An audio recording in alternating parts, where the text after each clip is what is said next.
Dr. Federico Venturini from University of Udine from Italy. Thanks for joining us today. Rashbash, hello to everyone, and thank you for the invitation. Thank you, Doctor. Dr. Federico, as you know, Mr. Abdullah Ocalan is under isolation under incommunicado situation still continues last 41 months. So our main topic today is Mr. Abdullah Öcalan, his ideas and the isolation on him as well. So first of all, we would like to ask you, what are your concerns about the current treatment of leader Abdullah Öcalan? The isolation still continues, as I told. What are your comments on this isolation of Kurdish leader Mr. Öcalan? So I think that there are two different levels that are interlinked, of course. The first level is the concern that I and many others have related to the health condition of Abdullah Ocalan. So we can call this a humanitarian perspective. So he's in jail since 1999. He has been there mainly in complete isolation with very few access to the outside world, with very few people, inmates living with him. And so he's already 75 years old, and we know from previous communication that there are some health concerns, but we don't have all the details, and we don't know exactly what's going on. So we are definitely concerned about the health conditions of him, that is getting older. Time is passing by for everyone. And the isolation of an inmate means torture. So regardless of his role, political role, what the Turkish state, the Turkish apparatus is doing to him is something that should be strongly condemned, and this isolation should stop immediately on the ground of humanitarian basis. So all the European institutions, all the international institutions should push Turkish state in order to break, in order to stop this inhumane treatment of Öcalan. And then there is a second level where we are concerned, that is more political. Because as we all know, Öcalan is not a normal, let's say, person in jail. He has a very important role for the Kurdish population. Is recognized as a leader by the Kurdish freedom movement for a very large population inside Turkey, in Bakur, in Rojava, Rojilat, and so on. So to have him in complete isolation means that we cannot have a political solution of the Kurdish question. And so there is an ongoing escalation of war in the Middle East that is with different actors. For example, the Turkish state, that its intervention in the Confederation of Northeast of Syria, so the Rojava area, and then also in Iraq, in the north part. So to be concerned of the isolation of Öcalan goes beyond the health issue. And it embrace it concern also the broader implication of his role that can play for a peaceful solution of the ongoing crisis that we can see in the Middle East. Thank you, Doctor. Secondly, as you heard, the latest development about the international reaction to the isolation of Öcalan was from 69 Nobel laureates. So 69 Nobel winners signed a letter for freedom for Kurdish leader Mr. Öcalan and called the EU, ECHR, CPT, as well as the United Nations to comply with their duties to free Kurdish leader Mr. Öcalan. How important do you think that all these Nobel laureates they all come together and calling freedom for Öcalan? Very shortly, that one. I think that is very important to raise the voice against this isolation. So all the different meanings, all the different channels that can be used should be used. And so the message that the Nobel Prize laureate are giving is very loud. They're very they have a very established audience, and they are let's say reasonable people that can be heard. So I applaud their signatures, and I think is another important initiative in order to push on one side the population, the public audience, and to push the governments, and on the other side, a direct push to the international organizations to do the right thing, and so to push the Turkish state to stop its behaviors toward Öcalan.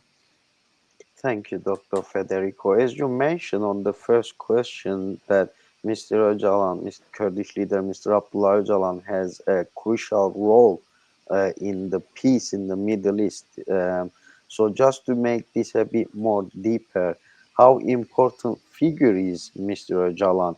Do you think he has the key role to play for peace in the Middle East, and why?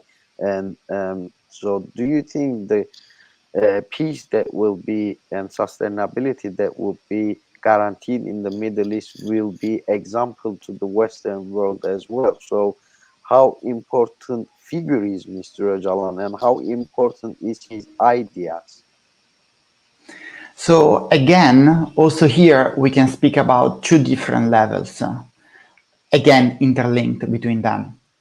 On one side, Abdullah Ocalan is a recognized leader, so is a political figure since the end of the 70s in the Kurdish freedom movement, in the Kurdish population. So is recognized as a key person, and the people, the population, listen to him. So, and this is very important because in a time of war, like what we are seeing today, we need to have people that can be heard, that can be understood by the people, in order to have meaningful negotiations and ease the conflicts. So he has this role. He has the charisma. He has the recognition. So Turkey is playing the isolation card in order to keep down the Kurdish population, and also this act is blocking a potential peace process, because I deeply believe that without his freedom, there cannot be peace, especially in Bakur, that is the center of the Kurdish crisis, the Kurdish question at the moment. But Abdullah Ocalan is even more than this. As you mentioned, he is a political figure, but also an intellectual, a philosopher, a thinker. So he developed the idea of democratic confederalism that shaped, for example, the Confederation of Northeast of Syria, the experience in Rojava, and also he's inspiring the idea of democratic confederalism in Bakur, the political party, the HDP, and all the other new parties in Turkey in order to implement the idea. So the role of Ocalan is not just of political figure, a leader, but also a thinker, but it's not just a philosopher living in a living dream, but is also proposing a roadmap for solutions. So with the idea of, for example, of the democracy that should come from the grassroots, with the idea of empowering women, with the idea of new relation with nature, is proposing a new kind of society. And at the same time is also giving a roadmap to all the different states in the Middle East. I'm thinking about Iraq, Iran, Syria, Turkey, to sit together and to recognize all their minorities, all the different populations that they live within the international borders that have been developed in the last 100 years. And Ocalan is suggesting, let's acknowledge that we have different populations, different minorities, we have differences, and we all want to live in peace, and we can build autonomous region, autonomous communities, where all the different rights and differences are recognized, and we can develop together in harmony. So Ocalan has different faces and different roles, and I think this here lays the importance of the freedom of Ocalan, and even more at this stage of the freedom is important to break the isolation. We want to hear the voice of Ocalan, and we want to know his condition. Thank you, Dr. Federico. Also, as you know, the Freedom for Öcalan Political Solution for Kurdish Question campaign still continues, and that has been started on 10 October 2023. So at the last stage of this campaign, there was a 69 Nobel laureates signature and letter campaign. And this campaign, Freedom for Öcalan Political Solution for Kurdish Question, still growing, and it's a global campaign now. What is the importance of this campaign? How important do you see this campaign? I think that the campaign is growing and efforts of the Kurdish freedom movement are ongoing, and it's very important to persist in this effort, and I think it's the right direction. Of course, the campaign is very complex, and it has an ecological, they say, approach. So there are different actors in play, and all of them are doing their part in order to speak to different actors on the ground. And we all facing, let's say, an opposition from very powerful actors. Let's think Turkey, that is an important NATO member, and is also an important state between Asia and Europe, with strong links with the European institutions. So Turkey is a very powerful actor, and if we want to develop, if we want to achieve the freedom of Ocalan, then we are inevitably put against this power. So we need to focus at different actors. We need to focus at the state level. I'm thinking about Italy, about Spain, Germany, all the different states where we live in.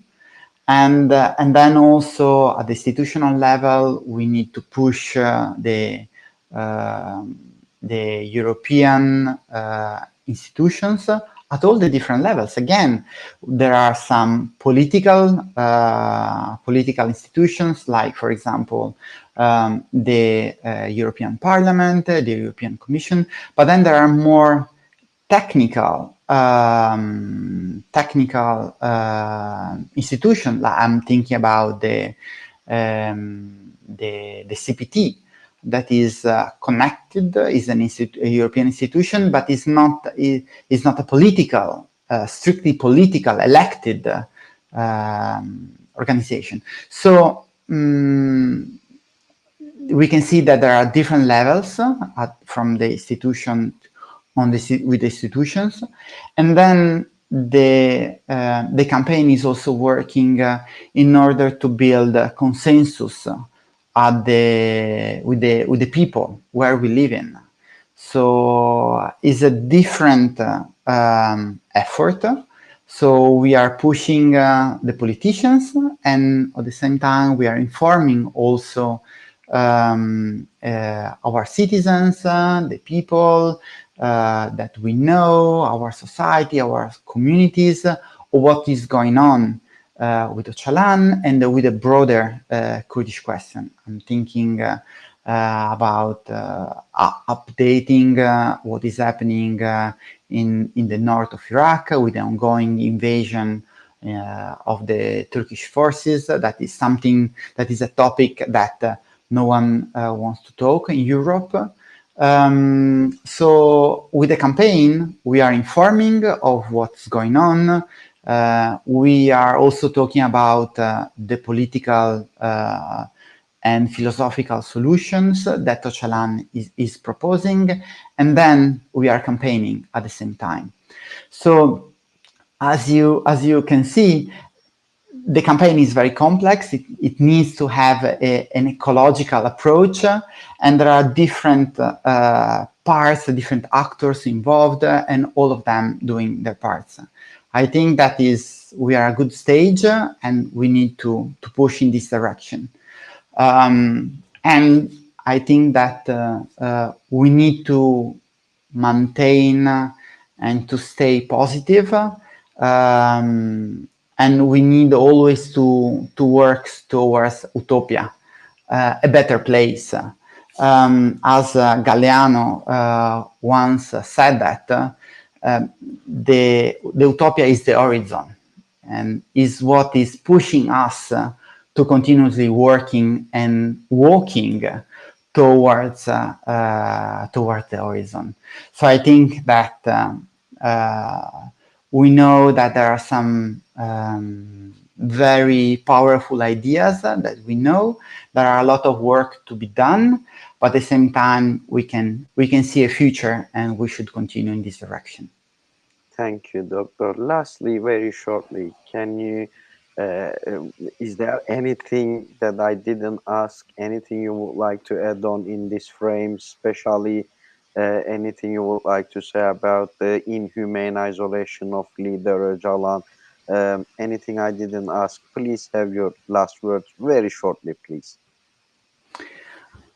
I think that what you mentioned is very true. So the conditions of Ocalan are inhumane. And what is striking me is that for all other inmates all around the world, there will be some voices rising, criticizing the situation, and at the same time, the institution, the international institution, would do something.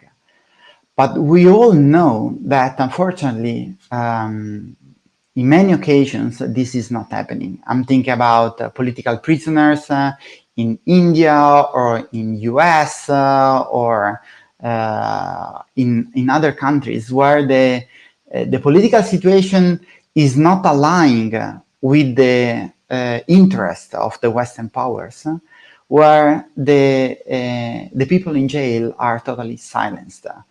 And this silence on the situation of Abdullah Ocalan is very loud because of the role of him. So I'm always very this is very striking me that the institutions are not talking and not taking care of the situation of Ocalan. But this speaks loud on its role and on its importance for the Kurdish question. So again, is saying that we need to work for his freedom and in order to break his isolation. Dr. Federico Venturini from University of Udine Italy. Thanks for joining us and thank you for your valuable comments. Thanks to you.